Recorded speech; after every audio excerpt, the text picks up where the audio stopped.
Diqqat qiling, tezkor ob-havo ma'lumotlari. Assalomu alaykum, hurmatli tomoshabin. O'zgidromet markazi respublikamiz hududida 21-maydan 28-may kunlariga bo'lib o'tadigan ob-havo ma'lumotlarini e'lon qildi.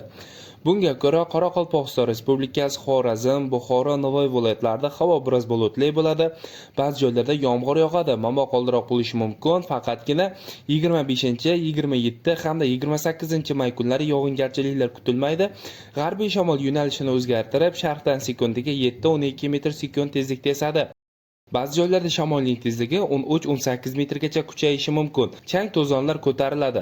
Haroratlar kechalari 21-25 may kunlari 13-18 daraja iliq, 26 hamda 28 may kunlari 15-20 darajagacha ko'tariladi. Kunduz kunlari 21-22 may kunlari 25-30 daraja iliq, 23 may kuni esa 23-28 daraja iliq bo'ladi.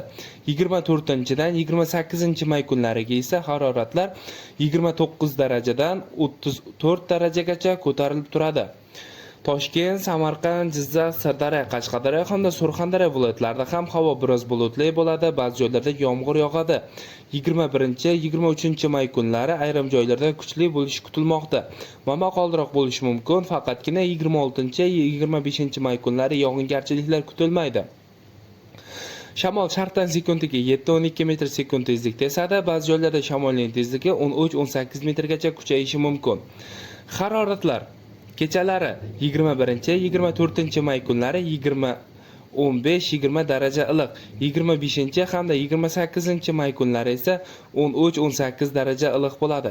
Kunduz kunlari 21 may kuni 25-30 daraja, 22-24 may kunlari 22-27 daraja iliq bo'ladi. 25dan 28 may kunlariga haroratlar esa 30-35 darajagacha ko'tariladi. Respublikamizning vodiy hududlarida, ya'ni Andijon, Farg'ona, Namangan viloyatlarida ham havo biroz bulutli bo'ladi. Ba'zi joylarda qisqa muddatli yomg'ir yog'ishi, momaqaldiroq bo'lishi kuzatiladi.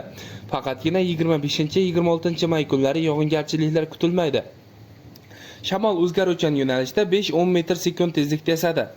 Haroratlar kechalari 21-24 may kunlari 15-20 daraja iliq, 25-28 may kunlari esa 13-18 darajani tashkil etadi.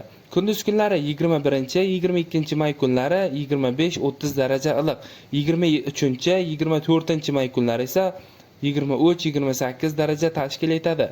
25 hamda 28 may kunlari 27-32 daraja iliq bo'ladi. Sizlarga yetkazmoqchi bo'lgan xabarlarim shulardan iborat edi. E'tiboringiz uchun rahmat, sog' bo'ling.